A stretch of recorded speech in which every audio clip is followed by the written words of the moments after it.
자, 일단은 우리가 역학 시스템, 힘을 받는 물체 운동, 그리고 중력을 받는 물체 운동과 함께 충돌과 운동량 보존을 할 예정인데, 자, 요걸 하기 위해서 알아야 되는 기본 소양들, 오리엔테이션 좀 잠깐 빠르게 정리 다시 복습을 하고 그 다음에 진도를 나가도록 하겠습니다. 우리가 그 물체 운동에 대한 이해가 좀 필요해요. 그리고 우리가 스칼라와 벡터 이런 개념도 다시 한번 기억을 해주셔야 됩니다. 왜냐하면 우리는 고등학교 때까지 계속 모든 수학이나 과학에서는 크기 위주의 공부를 했어요. 그치? 우리가 크기만 구해낼 수 있으면 됐는데 우리가 이제 이 물리학 파트와 관련된 역학 시스템, 여기서는 물리학에서는 크기뿐만 아니라 어느 방향으로 운동을 하는지도 되게 중요합니다. 그래서 이 방향이라는 정보가 우리에게 익숙하지 않아요. 그래서 너무 중요해. 왜냐하면 크기를 구하는 게 어렵지 않습니다. 그렇죠? 연산 난이도는 되게 쉬워요. 단순한 방정식, 중학교 1학년 수준의 방정식 또는 초등학교 수준의 더하기 빼기의 연산으로도 충분히 자연에서 일어나는 현상들을 우리가 알아낼 수 있고 측정하거나 비교 분석할 수 있는데, 자, 중요한 건 우리가 이 방향이라는 정보, 방향 정보를 생각보다 잘 안 쓰기 때문에 이게 되게 생소합니다. 그러니까 익숙하지 않으면 불편하고 이게 굉장히 많은 실수 또는 어려움으로 연결될 수 있기 때문에 다시 한번 체크를 해보도록 하겠습니다. 자, 우리는 빠르게 이제 복습을 해보면 물리량이라는 게 뭐냐? 자연에서 일어나는 여러 현상들을 물리량이라고 했죠. 우리가 배운 이제 7대 기본량, 이게 대표 물리량입니다. 길고 짧으면 길이라는 물리량, 그리고 시간이라는 물리량도 있고, 그 다음에 무겁고 가벼운 정도는 무게나 질량이라는 물리량을 쓰죠. 우리가 그럼 뜨겁고 차갑다는 어떤 물리량으로 비교를 하지? 온도라는 물리량. 자, 이런 것처럼 이 자연에 일어나는 여러 현상들을 측정하거나 비교 분석할 수 있는 이런 것들을 우리가 물리량이라고 합니다. 자, 이 물리량에 크게 두 가지가 있습니다. 바로 스칼라와 벡터. 너무너무 중요해요. 스칼라는 뭐만 있죠?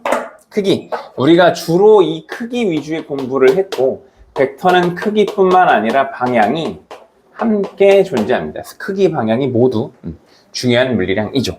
자, 대표적인 이제 예제가 뭐가 있냐면, 시간이 가장 대표적인 스칼라량입니다. 시간, 이동, 거리, 질량, 이제 7대 기본량이 가장 중요한 세 가지 물리량이고, 거기에다가 속력, 그 다음에 뭐 온도, 밀도 되게 많아요. 패스하고. 자, 그 다음에 중요한 건 이제 크기, 방향이 중요한 힘, 변이, 속도, 가속도, 뭐 운동량, 충격량, 자기장 되게 많은 우리가 자연 현상들이 우리가 크기뿐만 아니라 방향도 신경 써야 하는 중요 벡터량입니다. 자, 뭐가 다르냐면 간단한 예를 들어볼게요. 지금 몇 시니? 동쪽으로 3시요. 이런 얘기 안 하지, 그치? 너 왜 이렇게 키 컸어? 너 왜 이렇게 오랜만에 봤는데 왜 이렇게 키 컸니? 나 남동쪽으로 5cm 컸어. 이런 얘기 안 하잖아, 그치? 야, 너 다이어트 했어? 살 빠졌다? 나 서쪽으로 3kg 뺐어. 이런 얘기 안 한다고, 그치? 자, 그럼 역으로 얘기하면 우리가 지금부터 열심히 공부하는 요런 물리량들은 크기뿐만 아니라 방향이 정말 중요합니다. 얼마 힘이 작용했나요? 오른쪽으로 10N. 변이가 얼마인가요? 동쪽으로 20m. 속도가 얼마인가요? 뭐 북서쪽으로 3m/s. 이런 식으로 크기뿐만 아니라 방향이 너무 중요하고, 자, 다행히도 이 방향이라는 걸 약속하는 기호는 플러스 마이너스로 간단합니다. 쉽습니다. 이제 보통은 이제 오른쪽 또는 동쪽을 오른쪽을 만약에 플러스로 정했다, 왼쪽을 마이너스로.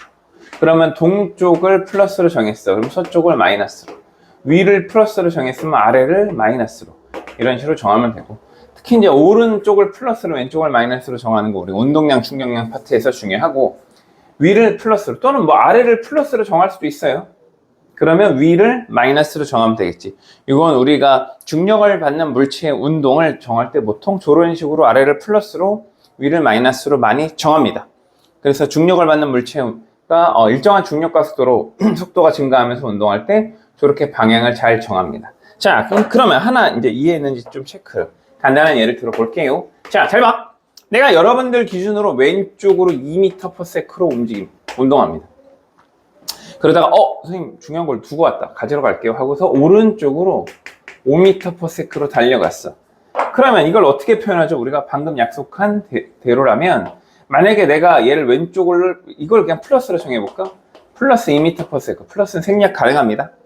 그렇다면 이건 어떻게? 마이너스 5m/s로 표현을 할 수 있겠죠. 질문. 그럼 플러스 5m/s가 빠른가요? 마이너스 5m/s가 빠른가요?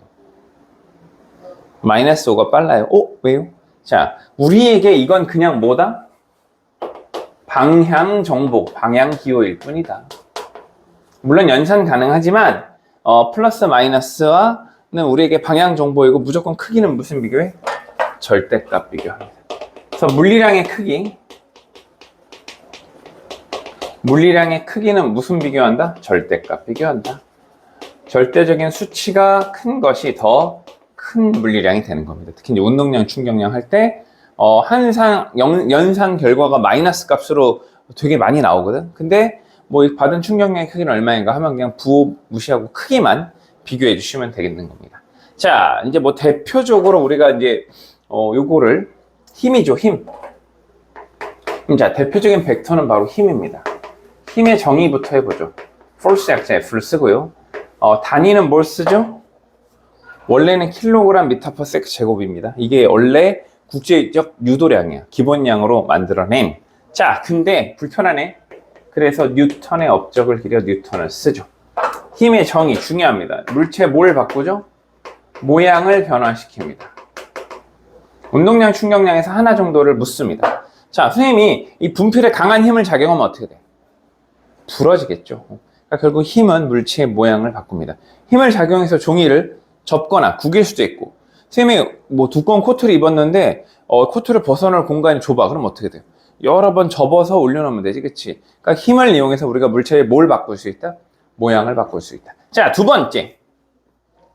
이 모양 변화가 딱 하나 나와요. 우리가 이제 운동량, 충격량에서 달걀 두 개를 자연역학 운동시킵니다. 그럼 바닥에 떨어졌어. 하나는 깨지고 하나는 안 깨져.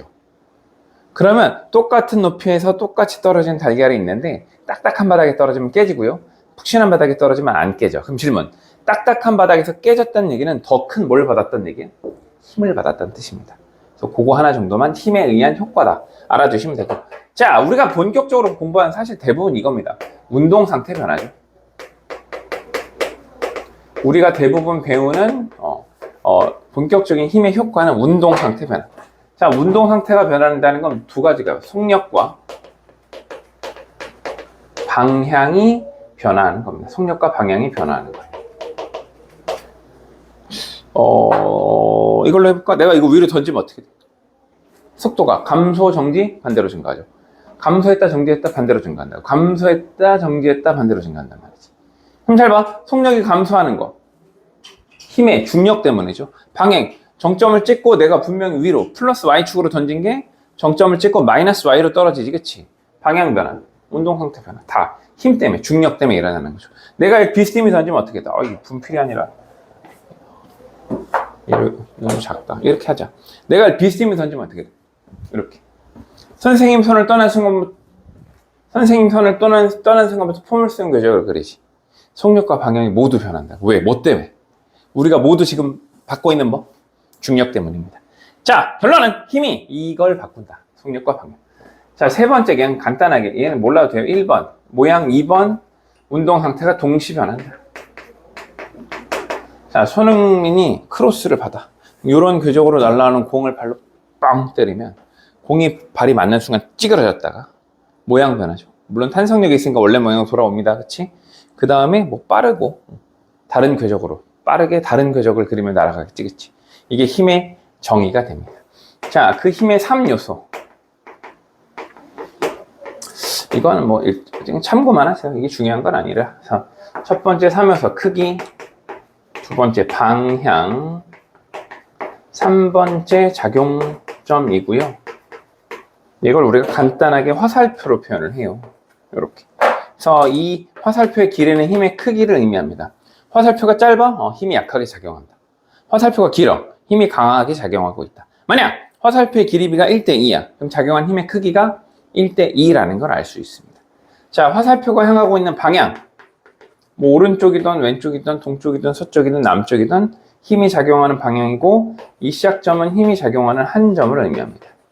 이건 뭐 굳이 몰라도 돼요. 그냥 간단하게 예를 들면 봐. 이렇게 면적이 되게 넓은 물체가 있대. 내가 예를 들려면 전체를 다 들어야 돼? 아니죠. 지구의 중력이 집중된 한 점이야. 보통 무게중심이라는데 거기를 잘 찾아서 들면 들어지잖아요. 이렇게.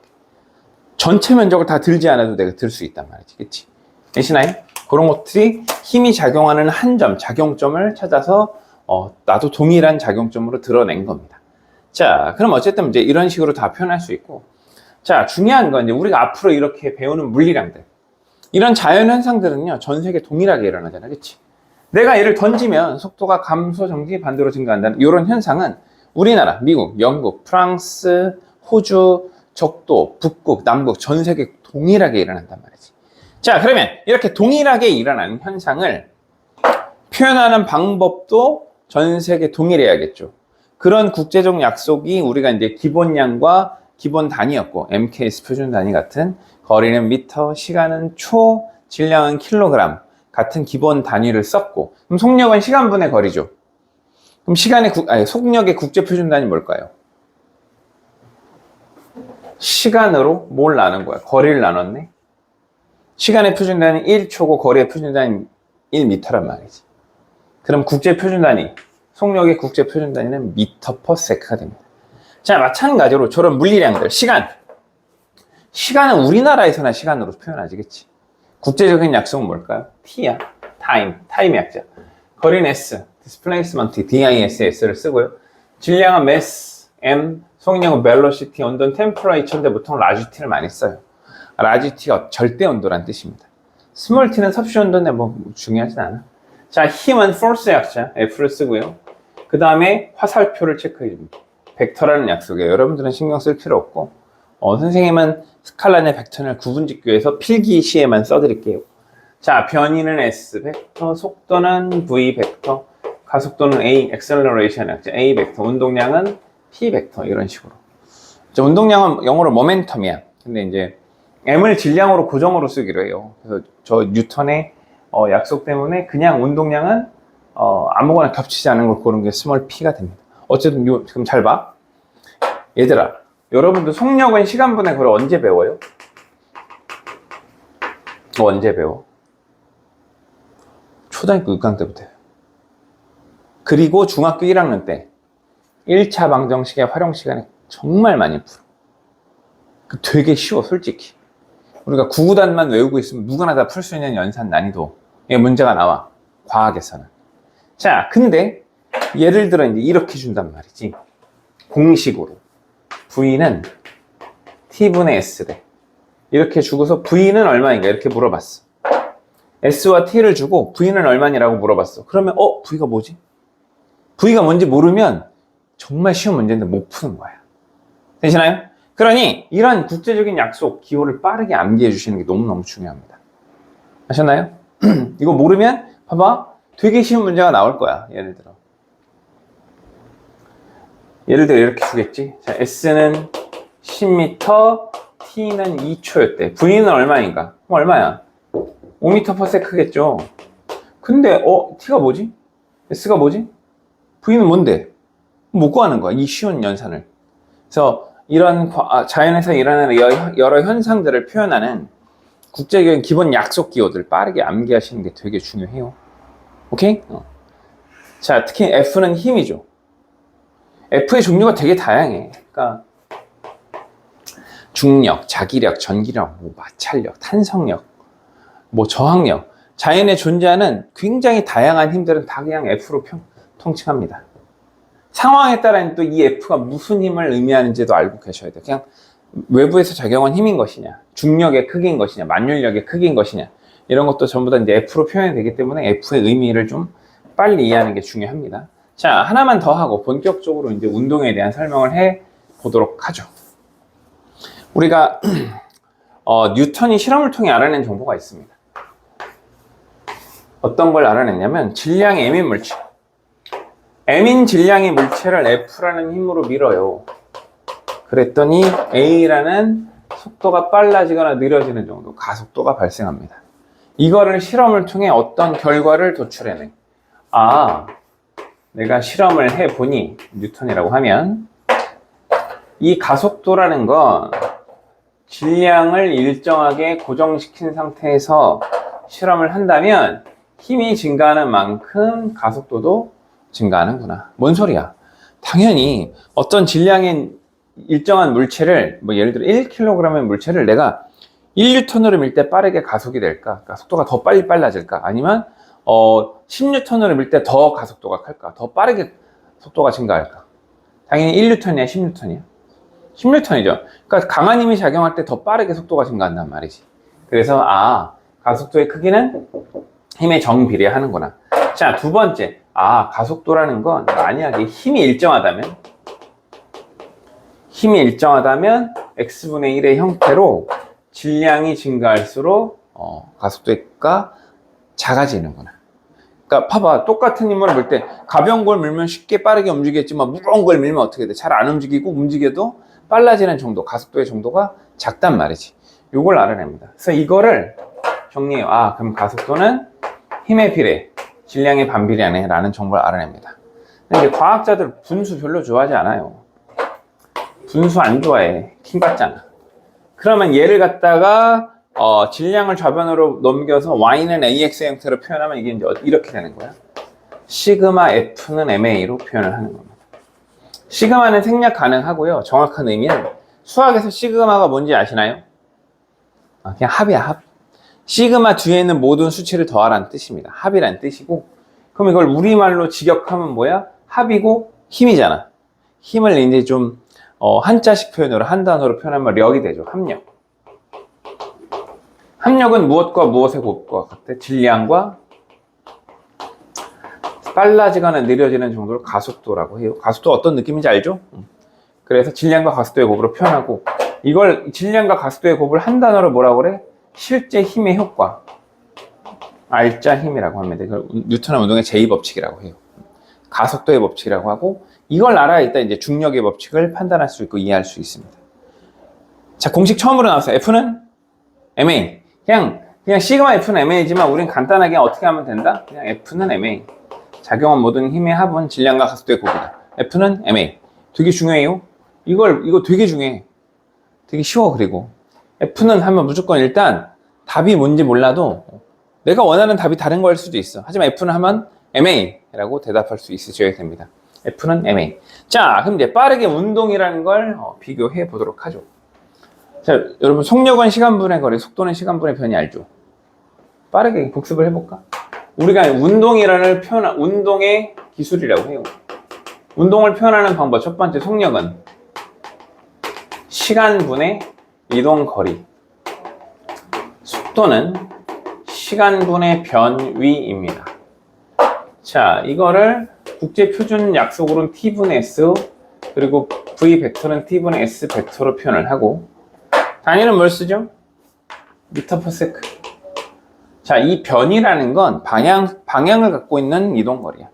위치의 변화량이긴 한데 어쨌든 이동거리 개념은 어느 방향으로 움직였는지를 판단하는 의미를 갖고 있기 때문에 어쨌든 크기는 동일하게 거리 개념이라 미터를 씁니다. 이렇게. 자, 그럼 둘의 차이는 뭐야? 표면적인 차이는 시간으로 거리를 나눈 값이냐, 시간으로 변이를 나눈 값이냐고. 이게 이제 큰 의미로는 스칼라냐, 벡터냐, 크기만 있느냐, 방향도 있느냐, 이 차이가 됩니다. 자, 잘 봐! 거리와 변이. 그냥 이동거리는 알죠? 그냥 이동 경로의 누적 총합이야. 움직이면 계속 늘어나는 값이고, 변이만 좀 체크해 볼까요? 변이는 위치의 변화량을 의미해요. 변한 위치. 그게 어느 방향으로 얼만큼 변했는지. 그래서 얘는 현재 위치 또는 처음 위치로부터 나중 위치, 내가 운동을 했을 때, 운동이 발생했을 때 나중 위치의 직선 거리로 표현합니다. 자, 2차원 평면에서 A점과 B점을 있을 때 어떤 사람은 1번 경로로 갈 수도 있고, 어떤 사람은 2번 경로로 갈 수도 있고, 어떤 사람은 3번 경로로 갈 수 있겠지. 모든 경로는 이동거리가 다 다르겠죠, 그쵸? 하지만 처음 위치와 나중 위치를 있는 직선 거리를 이 빨간 화살표라고 했을 때 빨간 화살표의 크기가 1, 2, 3번의 모두 동일한 변한 위치의 변화량이 되는 겁니다. 자, 얘를 그냥 빠르게 들고 싹 지우고 이제 본격적인 시작을 해볼게요. 어떤 사람이 직선 경로로 운동해요. 직선 경로. 원점으로부터 10m를 10초 동안 직선 경로로 운동합니다. 직선 경로, 직선 경로. 자, 얘가 이렇게 10m를 갔다가 4m를 되돌아와요. 이동거리 얼마야? 14m가 되겠지. 그러면 속력은 얼마예요? 10분의 14m니까 얼마? 1.4m/s. 5분의 7도 되는데 과학자들 분수 별로 안 좋아해. 나누어 떨어지면 그냥 소수 선호합니다. 자, 그럼 변이는 얼마야? 변이는 얼마? 처음과 나중에 직선 경로 위치 변화라니까 6m가 되지. 그럼 속도는 얼마? 10초 동안 6m의 위치가 변했으니 0.6m/s가 돼. 왜 결과가 다르냐? 스칼라냐? 벡터냐? 크기만 따질 거냐? 크기 방향을 모두 분석하는 거냐에 따라 기준 틀이 스칼라냐 벡터에 따라 하나의 운동에 대해서도 분석 결과가 다른 거라고요. 그러니까 당연히 이 다름을 여러분들이 할 수 있어야 되는 거죠. 되십니까? 2차원으로 가볼까? 2차원까지 할게 그냥. 어떤 사람이 A에서 B를 지나 C까지 운동을 합니다. 10초 동안 A에서 B까지 30m를 갔어. 그랬다가 수직한 방향으로 B에서 C까지 40m를 갑니다. 그럼 AC까지 직선거리는 얼마죠? 50m가 되겠지, 그치? 자, 이동거리 얼마죠? 70m. 그럼 속력은 얼마죠? 7m/s. 70을 10초로 나누면 되는 거지, 그치? 변이 얼마인가요? 변이는 50m. 처음 위치와 나중 위치를 잇는 직선거리. 위치의 변화량이 직선거리. 그럼 속도는 얼마죠? 5m/s. 되셨나요? 두 구분하실 수 있겠죠? 자, 그 이제 본격적인 운동이라는 걸 확인해 보고, 그 다음에 그럼 중력을 받는 물체가 어떤 운동을 하는지 한번 체크해 보죠. 자, 잘 봐! 정신 차리시고, 이거를 어떻게 할까요? 필기할 핸드폰 다 갖고 있나요? 필기할 시간 아까우니까 사진 한 방 찍어 두시고, 한번 그래도 복습하면서 옮겨 적어 주십니다.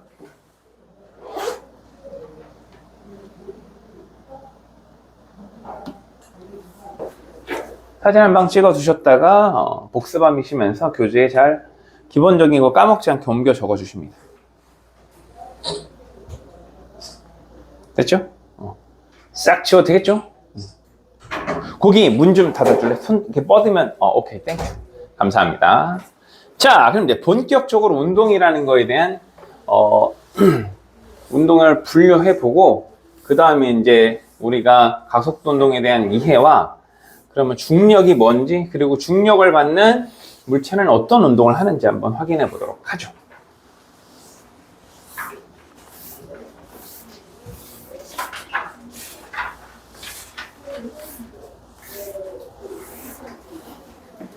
자, 봅시다.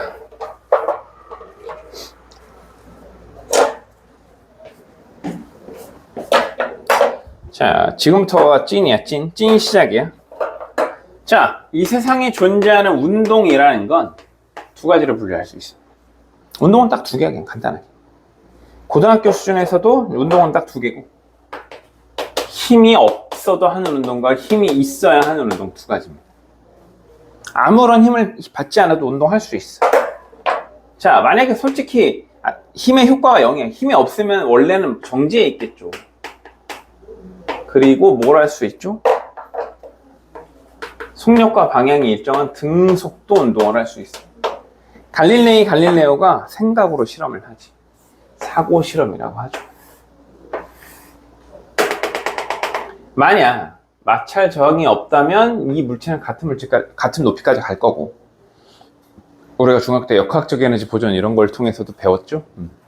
그러면 마찰이 없는 수평면에서는 영원히 무슨 운동을 해? 얘가 등속도 운동을 한다고. 이걸 이제 뉴턴이 죽던 해, 갈릴레오가 죽던 해에 뉴턴이 태어나요. 그 뉴턴이 이걸 운동의 제1법칙으로 정리합니다. 운동의 제1법칙, 바로 관성의 법칙입니다. 그래서 물체가 힘이 없으면 정지했거나 등속도 운동이에요. 이걸 운동의 제1법칙. 관성의 법칙. 자, 어쨌든 간에 아무런 힘을 받지 않거나 힘을 받았더라도 그 효과가 0이라면 물체는 무슨 운동을 한다? 관성에 의해서 등속도 운동을 한다. 자, 두 번째. 근데 힘이 작용하면. 물체가 힘이 작용하면 두 가지가 변해요. 아까 얘기했잖아. 힘의 효과 두 번째 뭐였죠? 속력이나 방향이 변하는 운동. 속력 그리고 방향이 변화하는 운동을 해요. 이 운동을 일컬어 뭐라고 해? 얘네들을 뭐라고 해? 바로 가속도 운동이라고 하죠. 그러니까 이 세상에 존재하는 운동은 두 개인 거야. 등속도냐 가속도냐. 힘을 안 받았냐 받았냐. 힘을 안 받아도 관성을 통해서 할 수 있는 등속도 운동과 힘을 받으면 힘에 의해서 속력이나 방향이 변하는 가속도 운동. 두 가지 운동으로 분류할 수 있는 겁니다. 자, 잘 봐! 간단하니 그냥 그럼 결론은 뭐야? 힘이 뭘 만들어? 가속도를 만들어. 이걸 이제 정리한 게 바로 뭐야? F는 MA. 이거를 운동의 제2법칙. 가속도의 법칙. 힘이 가속도를 만든다. 그리고 그 가속도의 크기는 힘에 비례하며 질량에는 반비례한다. 이게 가속도의 법칙이 됩니다. 자, 간단한 예를 하나 들어보도록 하죠.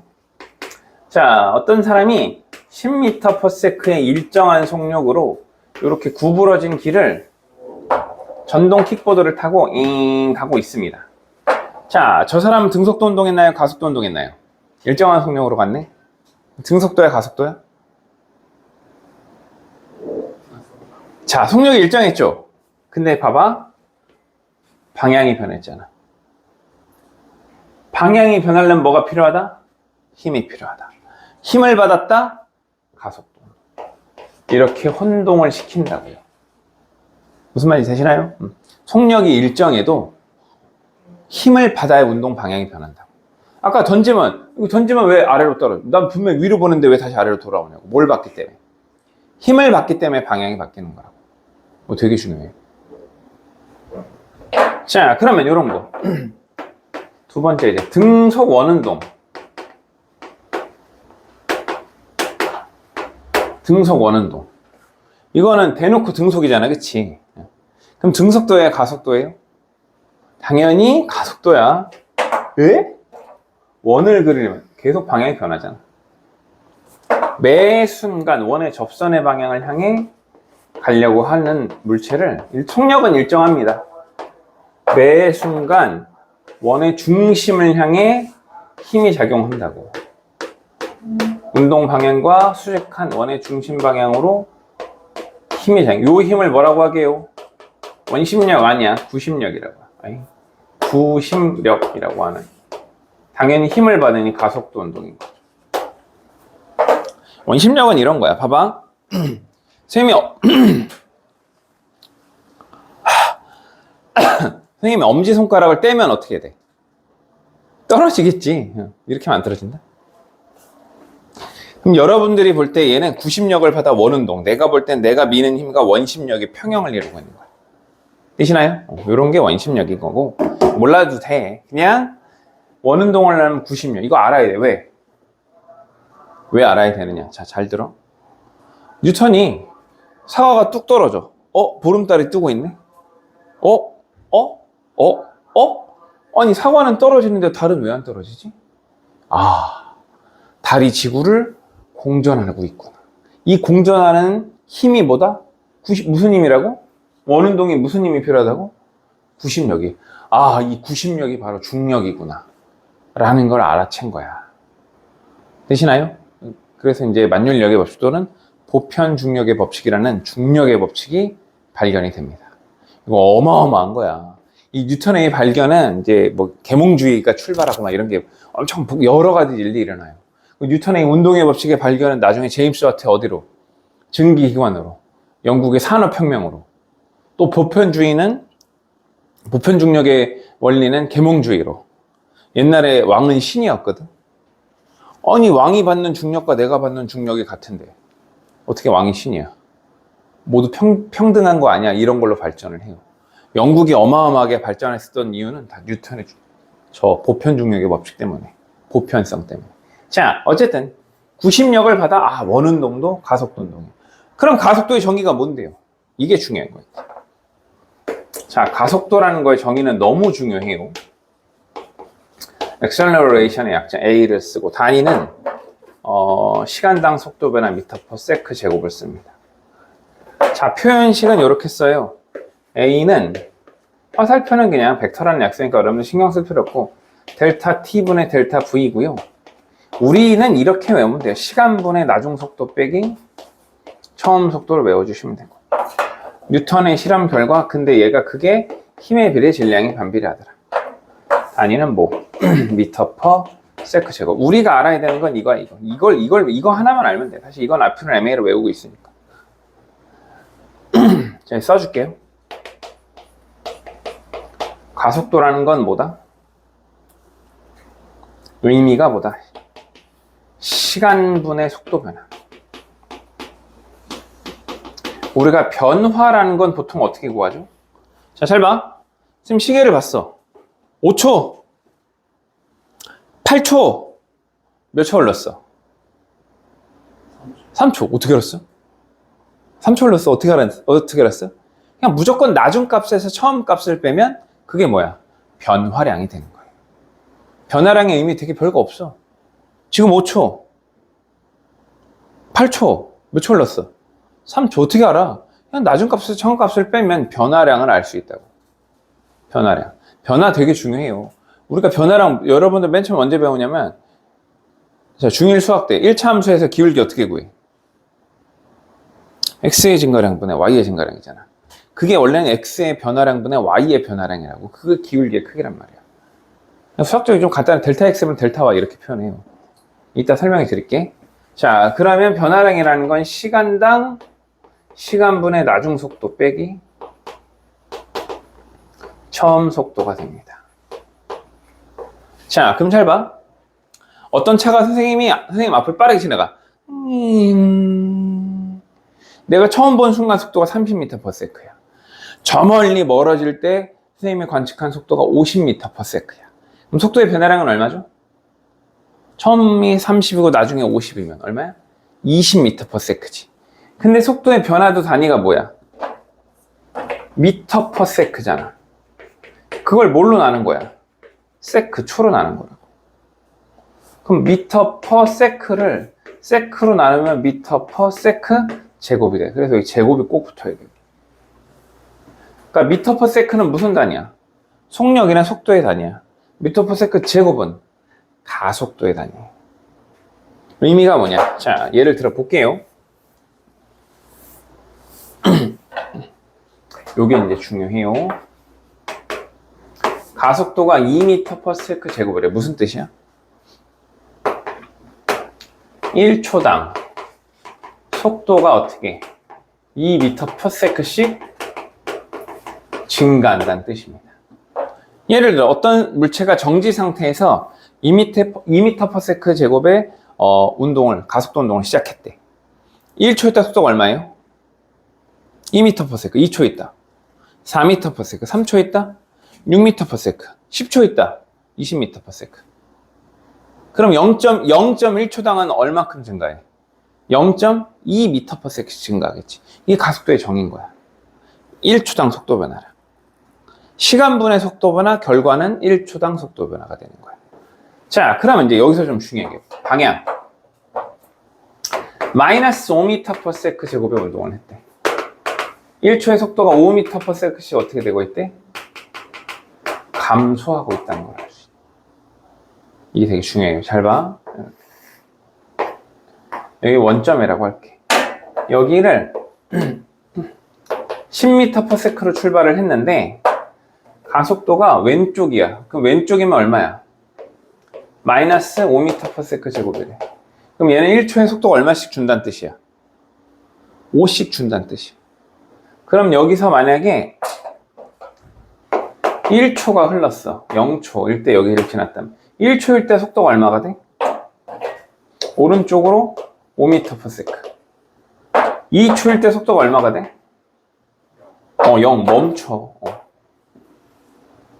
그러다가 자 3초일 때 속도가 얼마가 돼? 왼쪽으로 마이너스 5m/s. 4초일 때는 얼마가 돼? 왼쪽으로 마이너스 10m/s. 원점을 지나치죠. 동일한 속력으로. 속력은 같고 방향이 반대니까 속도는 다르고. 그럼 하나 더. 5초일 땐 어디? 5초일 땐 이제 원점 지나서 여기서 여기를 얼마? 5초일 땐 이쪽으로 얼마? 마이너스 15m/s. 그러니까 가속도의 방향이 반대면 조금 신경 써야 돼. 속도가 느려지는 상황도 있을 거고, 느려지다!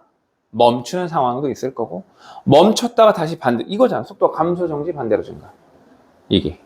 자, 그럼 이제 우리가 중요한 건 사실 이거죠. 그럼 중력 가속도는 우리가 보통 약 얼마? 10m/s 제곱을 쓰는데, 통합과학에서는 이거의 비중은 10%도 안 되고 10% 이하고 90% 이상 뭘 쓰죠? 약 9.8m/s 제곱을 씁니다. 9.8은 익숙하지? 중학교 때도 많이 썼어. 위치 에너지 식이 뭐였죠? 9.8 mH. 기억나시나요? 9.8에 이 9.8이 뭐야? 중력 가속도예요. 중력 가속도. 중력. 지구의 중력 때문에 만들어지는 가속도. 자, 공기 저항과 마찰이 없다? 그럼 쇠구슬이랑 깃털 누가 먼저 떨어지게 해요? 동시에 떨어져. 예를 들어 볼까요? 이걸로 해볼까?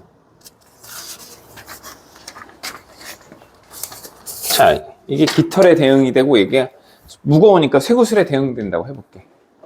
얘를 여기에 넣어볼까? 동시에 넣으면 누가 먼저 떨어질까? 분명히 책이 먼저 떨어지지, 그치? 근데 얘가 겹쳐놓으면 어떻게 돼? 똑같이 떨어져. 공기저항과 마찰이 없거나 같으면 똑같이 떨어진다고. 봐. 이걸 이렇게 놓고 떨어지면 분명히 책이 먼저 떨어지지. 근데 얘를 위에 얹어, 아래에 놓는 것도 아니고 위에 얹어놨잖아. 그치? 공기저항이 같거나 없으면 어떻게 돼? 똑같이 떨어진단 말이야. 쇠구슬과 기타. 우리가 현재 고등학교 수준에서 공기저항과 마찰은 일단 없다고 생각하고 그냥 이론적인 상황을 분석하기 때문에 중학교 때도 위치 에너지, 운동 에너지 9.8 mH 할 때, 역학적 에너지 할 때 마찰 저항이 없으면 위치 에너지가 운동 에너지가, 운동 에너지 다시 위치 에너지, 이 롤러코스터야, 롤러코스터. 자, 그럼 잘 봐. 요거의 의미가 뭐야? 예를 들어 볼까? 어떤 물체에서 낙하 운동을 시작한대. 그럼 정지 상태에서 1초가 지났어. 그럼 속도가 얼마가 돼? 속도가 9.8m/s가 되겠죠. 2초가 지나면 어떻게 돼? 속도가 9.8 증가했으니까 19.6m/s가 되겠지. 3초가 지나면 어떻게 돼? 속도는 29.4m/s가 된다고. 4초가 그러면 뭐 39.2, 5초가 그러면 49 이렇게 될 거거든. 속도가 1초에 얼마씩 증가하고 있어? 이 간격이 얼마야? 요것도 9.8, 요 간격도 9.8, 요 간격도 9.8. 1초의 속도가 9.8씩 증가한다는 이게 중력 가속도의 의미인 거라고. 그러니까 가속도의 정의를 이해하고 암기하는 건 너무 중요해. 가속도의 정의가 뭐다? 1초당 속도 변화량. 중력 가속도가 얼마라고? 약 9.8m/s. 우리 근사값 써. 생각보다 근사값 많이 씁니다. 그래서 9.8로 근사하는 거야. 9.8이 정확한 값이 아니에요. 자, 생각해볼까? 3.14면 뭐가 떠올라? 원주율. 3.14, 그럼 원주율이 3.14야? 아니잖아. 3.14, 159.2도 아니야. 그냥 3.14 근접. 근데 또 3.14면 대충 때려도 얼추 맞아. 생각보다 근사값 많이 써요. 그러니까 중력 가속도도 9.8이 아니야. 적도에선 9.79. 얼마 무한히 나가고, 극에서는 9.82. 얼마로 무한히 나가. 그냥 대충 평균 9.8 때린 거야. 근사값이야. 심지어, 이제 물리학에서는, 우리는 통합과학이지만, 2학년 때 배우는 선택 과목인 물리학에서는 중력가속도는 그냥 10이야. 자연에 일어나는 현상이 이 0.2의 차이 때문에 크게 변하지 않거든. 그냥 어차피 자연에서 일어나는 현상을 가장 간단하게 쉽게 설명하는 게 목표이기 때문에 물리학에서는 중력가속도는 웬만하면 그냥 10이야. 학교에서도 10으로 주는 경우도 있어요, 가끔. 통합과학까지는 근데 9.8을 좀 더 많이 주고 얘가 90% 이상, 10% 이하. 어쨌든 9.8의 의미가 뭐다? 낙하하면 1초에 얼마씩? 9.8씩 증가한다. 그럼 내가 위로 던지면 내가 얘를 위로 19.6m/s로 던졌어. 그럼 몇 초 정지해? 2초 정지하겠지. 9.8, 0 마이너스 9.8 마이너스 19.6 이런 식으로. 중력가속도의 의미. 아시겠나요? 자, 가속도의 정의가 뭐라고요? 가속도의 정의. 1초당 속도 변화. 가속도의 정의가 뭐라고? 1초당 속도 변화. 가속도의 정의가 뭐라고? 1초당 속도 변화. 이거 되게 중요해. 여러분들 계속 얘기하잖아. 이걸로 수능 볼 거라니까. 학교 대신 수능 다 통합과학 봐. 수능에서 제일 중요한 과목은 당연히 수학이야. 그 다음에 국어야. 그 다음에 과학이야. 영어는요? 절대평가잖아. 사회는요? 쉬워. 통합사회는 통합과학의 난이도에 비하면 진짜 10분의 1도 안 돼. 냉정하게. 과학이 어려워. 특히 과학의 물리화학 파트가 많이 어렵기 때문에. 그러니까 여러분들 대학 가는데 아주 중요한 과목 중에 하나는 과학이에요. 심지어 자, 이과를 갈 거야. 자, 고소득 연봉을 얻으려면 대부분 이과를 가야 돼요. 요즘 문과에서는 사실 고소득 연봉을 갖는 고소득자가 되기가 쉽지 않아. 그리고 문과 가면 취직되기도 쉽지 않고, 졸업장만으로 취직이 되는 건, 졸업장만으로 어떤 회사에 들어갈 수 있는 건 이과밖에 없어. 문과는 또 다 뭔가 추가적인 자격증이나 추가적인 뭔 시험을 계속 봐야 돼. 근데 이과는 졸업장만으로도 취직이 돼. 야, 최근 인터넷에서 연대 국문학과, 충남대 반도체공학과 어디 가는 게 낫나요? 거의 70%가 충남대 공대 가라고 해. 연대랑 충남대랑 너무 차이가 큰데? 연대는 완전 스카이고, 충남대 완전 지방에 있는 대학인데, 그래도 충남대 공대 나와야 취직이 된다 이거. 그리고 한 작년까지만 해도 의사가 돈 제일 잘 벌죠. 평균적으로 고소득자잖아, 그치? 근데 의사는 너무 가성비가 떨어져. 자, 보통 일반적으로 갑반고도 있지만 평균적으로 봐보면 의대는 한 학교에 한 명이 잘 못 가. 한 학교에 한 명이 갔으면 그래도 괜찮은 학교고, 물론 5명, 10명 가는 학교도 있겠지만 N수생 제외하고 한 학교에 한 명 가는 게 힘든 게 의대야. 근데 의사 되려면, 전문의 되려면 최소 10년 공부해야 돼. 돈, 공부량 어마어마해. 의대 가면 공부를 얼마큼 하냐면 이 통합과학 요에 있는 내용을 보통 반나절에 끝내야 돼. 그런 공부를 6년 동안 하는 거야. 그게 의대의 공부야. 물론 공대 공부가 쉽진 않지만, 근데 요즘은 의치한 약수에서 의치한 반, 의치 반 이렇게 됐어. 반이 뭐야? 반도체. 반도체 나와서 지방대라도 반도체 나와서 하이닉스 들어가면 연봉이 얼마야? 2, 3년 지났는데 성과급 좀 막 10억도 돼. 야, 의대 10년 공부해서 대학병원 들어가면 페이닥터 연봉 1억부터 시작하거든? 얼마 가성비 떨어져. 반도체 공학과 나서 딱 4년 공부하고 하이닉스 들어가면 연봉 1억 3천에 시작해서 성과급이 잘 나오면 6억부터 시작할 텐데 7억 시작. 7억 8억 시작이라고. 그러니까 의사가 안 돼도 더 워라밸 좋고 잘 먹고 잘 살 수 있는 세상이 왔다고. AI 덕에. 자, 질문. 대학에서 반도체공학과나 전기전자공학과나 이런 그 공학 계열의 대학에서 신입생을 선발할 때 무슨 점수를 제일 많이 볼까? 수학과학이야, 수학과학. 영어 국어 100점이잖아. 아, 성실했구나, 끝이야. 전공적 합성은 무조건 수학과학이야. 과학 점수 높으면 무조건 유리해. 그러니까 여러분들이 나중에 잘 먹고 잘 살려면 부자가 되고 행복하게 사는, 사실 돈이 많다고 꼭 행복한 건 아니지만 돈이 없으면 불행한 건 거의 99.99%거든. 그러니까 결국은 행복한 삶을 사는 데 있어서 좋은 직업을 갖는 데 있어서 여러분들 고등학교 때 과학 점수는 너무 중요해. 그러니까 과학 진짜 열심히 하셔야 돼요. 자, 그러면 계속 가보죠. 아까 자 다시 운동원, 이 세상에 존재하는 운동원 몇 개야? 2개. 등속도냐 가속도냐. 이 등속도도 중요합니다. 운동량, 충격량 다 등속도 운동 분석을 하고, 그 다음에 포물선 운동, 장인학 운동할 때 옆으로 던지잖아. 그럼 이 X축으로 던져진 물체 운동은 어쨌든 떨어지는 동안 X축은 다 등속도 운동이야. 왜 등속도 운동이야? 힘이 없어서 관성에 의해서 하는 운동이기 때문에. 자, 그럼 물체가 힘을 받으면 무슨 운동을 한다? 가속도 운동을 한다. 가속도의 정의가 뭐다? 시간분의 속도분의 1초당 속도분하다. 오케이? 자, 그럼 질문. 일정한 힘이 작용합니다. 일정한 힘이 작용해.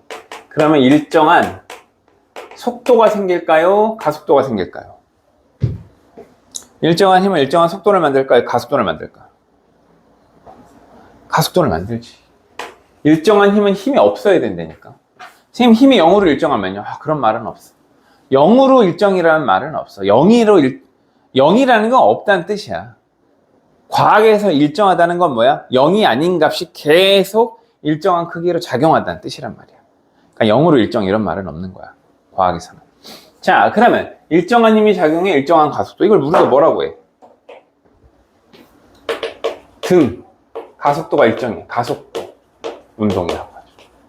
이 등가속도 운동의 방정식이 있는데 이걸 좀 학교에서 하는 학교도 있고 안 하는 학교도 있는데 일단은 우리가 혹시 모르기 때문에 다 하겠습니다. 자, 등가속도 직선 운동 1번식 V는 V절 플러스 AT. 이거 하셨나요 혹시? 기억 안 나요? 맞아. 통합과학에서도 자연학교 운동에서 나와요. 그러니까 학교에서 하는 선생님이니까 안 하는 선생님이 있어요. 자, 학교 선생님이 여러 명이다. 그럼 할 확률이 커요. 여러 명이라는 얘기는 이제 물리 선생님이 들어올 확률이 크거든. 일단은 할게요. 가볍게. 그러니까 다 외우라는 게 아니라 필요한 몇 개만 딱 외우면 되거든. 자, 두 번째 S는 V0T 플러스 2분의 1 AT의 제곱이고요. 3번식 2AS는 V제곱 마이너스 V0의 제곱이고 요건 외워야 돼요. 요건 무조건 알아야 돼. 바로 평균 속도. 평균 속도는 걸린 시간분의 변이고요. 그 다음에 등가속도 기준 2분의 처음 속도 더하기 나중 속도. 이건 무조건 외워주셔야 됩니다. 이건 중학교 교과서에도 나와. 자, 그러면 우리가 이거를 이제 1번식은요 가속도식이야. 얘를 1로 이항하면 AT지. 맞나요? AT고 V-V0가 AT니까 1로 이항하면 어떻게 돼? V는 V0 플러스 AT가 됩니다. 자, 얘야. S를 T를 이항하면 S는 2분의 V0 플러스 V 곱하기 T가 되고 V 자리에다 1번식 대입하면 이렇게 정리가 돼. 그 다음에 3번식은 요걸 시간에 대해 정리해서 여기 넣으면 이렇게 돼. 몰라도 돼. 자, 우리는 결과. 그럼 자유낙하 운동으로 가보자고, 이걸. 자유낙하 운동은요, 뭘 받아서 하는 거야? 일정한 중력을 받아 하는 거야. 그리고 자유낙하에 어떤 의미가 있냐? 공기저항 마찰이 없다. 그 다음에 처음 써요. 쥐고 있다 놓치면 시작하는 거야. 아래로 던지는 운동이 아니야. 잡고 있다. 가! 정신 차리시고. 미안해. 파이팅 하시고. 좀만 하고 쉴게요. 잡고 있다가 놓치면 떨어지는 거라고요. 처음 속도가 0이지. 그럼 얘를 이용하면 1번식이 뭘로 바뀌어? V는 GT. 몰라도 돼. 2번식. 자, 여기서부터 여기까지 간 거리를 세우면 뭐가 돼? 높이가 되지. 그럼 떨어진 높이 약자 H를 쓸게요. 2분의 1 가속도 G니까 GT의 제곱. 중력에 의해서 가속도는 항상 처음 속도가 0이고 이걸 여기다 할게요. 가속도는 G, 중력 가속도의 운동. 자, 미리 하고 다시 복습할 거예요. 그 다음 3번식은 2GH는 V제곱이 됩니다. 자, 그럼 중요한 건 요거를 갖다가 이제 우리가 뭐에 대해 정리할 거냐면 낙하 시간에 대해. 낙하 시간을 T라고 해볼까? T는 얼마야? 얘 T에 대해 정리하면 루트 G분의 2H 또는 루트 G 대신 9.8분의 2H가 돼. 그 다음 이걸 V에 대해 정리하면 이거는 또 중학교 때 많이 했어. 이런 거 있잖아. 질량 M인 애가 H만큼 높이에서 떨어져. 그럼 여기 도착해. 속력이 V래. 여기 있던 위치 에너지가 뭐가 된 거야? 운동 에너지로 변한 거지. 위치 에너지 얼마? 9.8. MH, 운동 에너지는 2분의 1 MV의 제곱. 그럼 얘가 된 거잖아. 그래서 9.8 MH가 2분의 1 MV 제곱이므로 M 지워지면 이항하면 V는 루트 2GH 또는 V는 루트 19.6 H 이렇게 되는 거예요. 중학교 때 했던 거라고. 됐고, 신 중요한 건 요걸 V에 대해 정리하면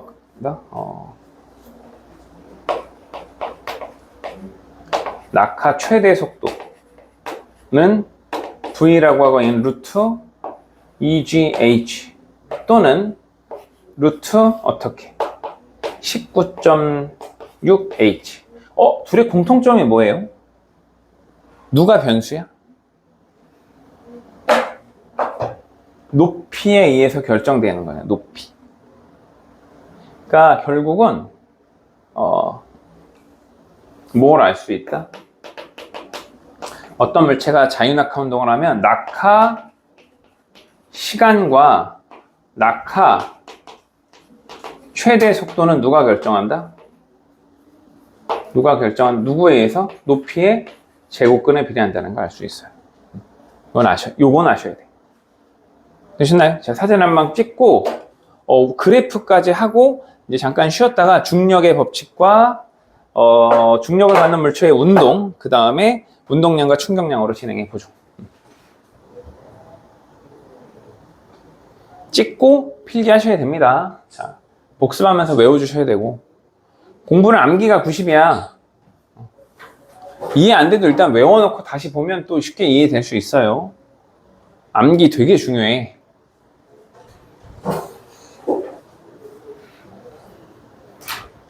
뭐 반반 나눠 찍으세요. 한꺼번에 안 찍어도 되니까 보이는 대로 나눠 찍으시면 되고. 됐죠? 자, 얘들아, 운동에 몇 종류가 있어? 운동은 몇 종류가 있어요? 응? 두 종류가 있다고. 자, 운동은 두 종류가 있어. 무슨 운동? 힘을 안 받아도 하는 등속도 운동. 힘을 받아야만 하는 가속도 운동이다. 등속도 운동은 왜 한다? 관성. 가속도 운동은 왜 한다? 힘을 받아서. F는 MA. 오케이? 자, 가속도의 정의가 뭐라고?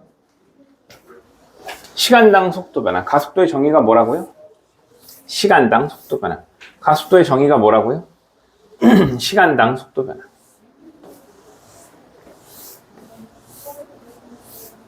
가속도의 정의가 시간당 속도 변화. 그럼 일정한 힘을 받으면 어떻게 돼?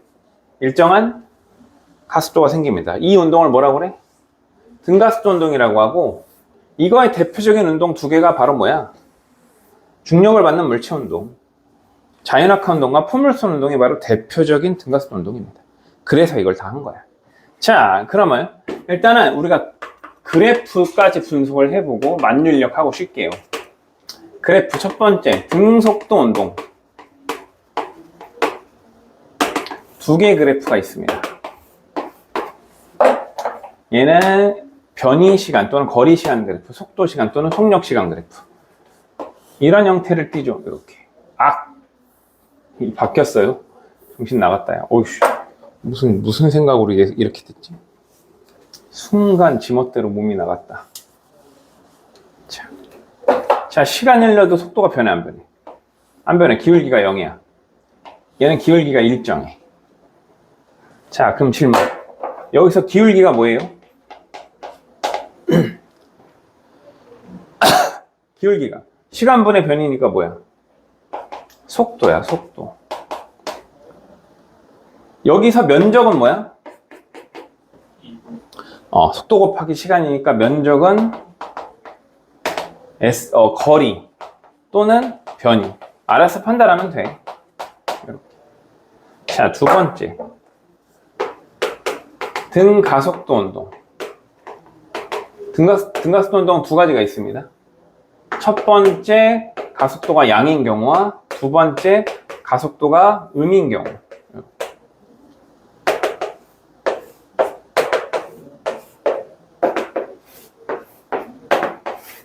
이렇게. ST, VT. ST, VT. 얘는, 자, 우리가, 아까 S는 처음부터 2분의 1 AT의 제곱으로 표현이 돼요. 무슨 소리냐면, 변이와 시간이 2차 곡선으로 표현, 2차 함수로. 생각을 해봐. 가속도. 속도가 일정하게 증가해. 속도가 일정하게 증가한다는 얘기는 1초 동안 이동할 수 있는 거리가 더 커진다는 뜻이야.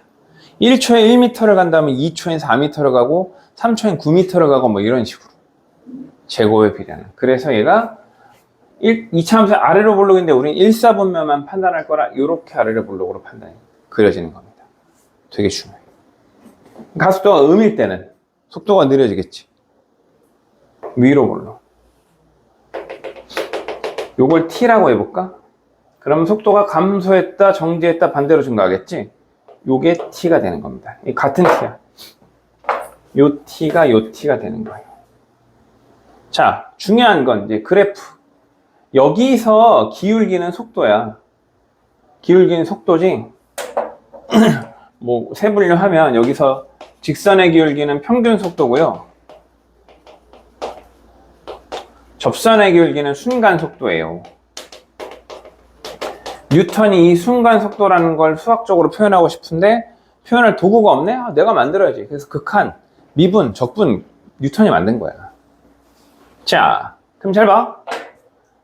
여기서 찐 중요한 거. 자, 여기서 면적은 동일하게 거리나 변이야.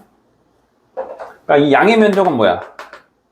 양의 면적은 앞으로 간 거리 또는 간 변이. 음의 면적은 뒤로 돌아 온 거리 또는 온 변이란 말이지. 그럼 여기서 기울기가 뭐가 될까? 되게 중요해. 시간분의 속도 변화네. 그럼 뭐야? 아까 계속 얘기했는데 외우라고. 가속도죠. 되게 중요해. 기울기가 가속도. 그럼 낙하 운동이나 자유낙하 운동이나 위로 던진 물체는 무조건 기울기가 얼마야? g 또는 9.8인 거야. 되시나요? 자, 만율력의 법칙 빠르게 할게요. 어려운 게 아니라. 하고 쉽게. 자, 만유인력, 보편 중력의 법칙이라고 합니다. 무슨, 뉴턴이 어떤 걸 발견했다? 우연히 사과가 떨어졌는데, 사과는 떨어지는데 왜 달은 안 떨어져? 아! 달이 뭐 하는구나. 지구를 원운동하고 있는 건 이미 알고. 아, 그렇다고 하면 얘가 지구야. 달이야. 달은 뭘 하고 있어? 일정한 속력으로. 실제는 타원 운동이지만 그게 중요하지 않아서 원운동하고 있구나를 알게 된 거야. 그리고 원운동 하려면 무슨 힘이 필요하댔어? 구심력. 이 F가 뭐다? 구심력. 이며 이 구심력이 결국 만유인력, 중력이구나 를 알아챈 거예요. 되십니까? 자, 이때 이제 수학적으로 지구 질량 라지엠, 달의 질량 스몰 m이고 둘 사이의 직선 거리를 스몰 r이라고 하면 이제 뉴턴이 뭐 케플러의 법칙이라는 게 있어요. 그거를 같이 적용을 해서 결과적으로 만율력의 크기, 중력의 크기는 그냥 상수, 만율력 비례 상수고 만율력 상수분의 곱하기 둘 사이의 거리의 제곱분의 둘의 질량의 곱과 같구나라는 걸 알게 된 거예요. 물론 이게 이제 MA도 됩니다. MA, equal MA. 그럼 잘 들어? 얘가 질량이잖아. 그럼 나머지 값이 뭐랑 대응되는 거야? A랑 뭐랑 대응돼? R 제곱분의 GM이 대응된다는 거 아셔야 돼요. 둘 다 물어봐. 어려운 문제들은. 어떤 행성의 중력 가속도를 묻기도 해요. 행성의 중력 가속도가 얼마인지 이따 설명해 드릴게. 자, 그럼 잘 봐. 이거를 지구로 갖고 옵시다. 지구로 갖고 오면, 자, 지구가 있고, 지구 위에 표면에 물체가 있어. 질량 m인 물체가. 자, 지구 반지 이름을 라지 R이라고 할게요. 자, 아까 선생님 우리가 근사값을 냈잖아. 그치? 뭔 소리냐 봐. 예를 들어 1m의 물체가 있다면 그 물체의 중심까지 거리는 얼마야? 1m의 구형의 물체가 있대. 그 물체의 중심까지 거리는 얼마야? 0.5m죠, 그렇죠? 근데 지구 반지름은 얼마야? 6,400km야. 그럼 여기서 0.5면은 큰 의미가 없다고. 그래서 그냥 원래는 두 물체 또는 두 천체의 중심까지 직선 거리거든. 라지 아래 또는 스몰 아래 의미가. 근데 여기서는 그냥 가볍게 지구 반지름으로 근사해 버리죠.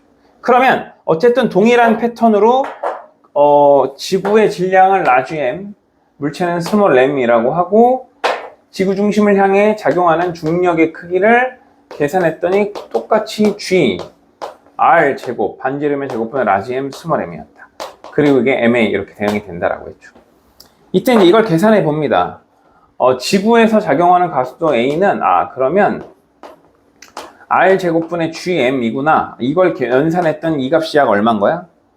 9.8 미터 퍼 세크 제곱이라는 거 알아낸 거야. 그래서 이 식을 상황에 맞게 무게 W는 mg로 표현을 하는 거예요. 무게는 뭐야? 지구가 물체를 당기는 힘이야. m은 질량이고 g는 중력가속도. 무슨 형태야? F는 ma의 형태라고. 그러니까 이거를 F는 ma의 형태로 바꾸려고 W는 mg라고 무게를 표현한 거라고. 되십니까? 중력가속도 어떻게 9.8이 어떻게 나온 거야? 지구 반지름분의 만율력 상수 곱하기 지구 질량을 연산한 결과가 약 9.8m/s 제곱이라는 걸 알아낸 거예요. 이런 문제가 나와요. 그럼 잘 봐. 어떤 가상의 행성 A가 있는데 이 행성의 반지름은 4분의 R이래. 행성의 질량은 2분의 M이었대. 그럼 이 행성 표면의 중력가속도는 얼마일까요?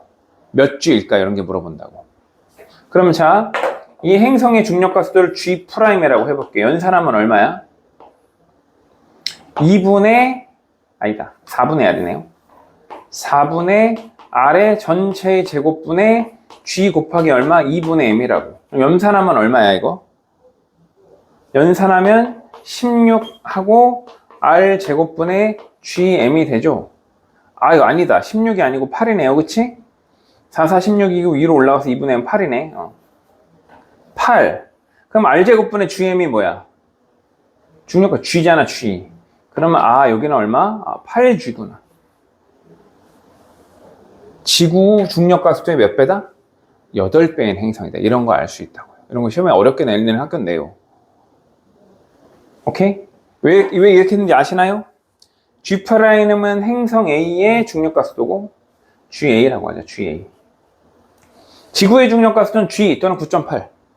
이 행성의 중력가속도는 GA 또는 8G 이렇게 되는 거라. 자, 무게 질량하고 쉽게 이제 그러면 이제 가볍게. 그래서 우리는 무게는 뭐다? 행성이 또는 지구가 물체를 당기는 힘의 크기. 질량은 물질의 고유한 양이에요. 이거 구분 못하면 안 됩니다. 이건 중학교 때도 했어요. 무게는 뭐라고?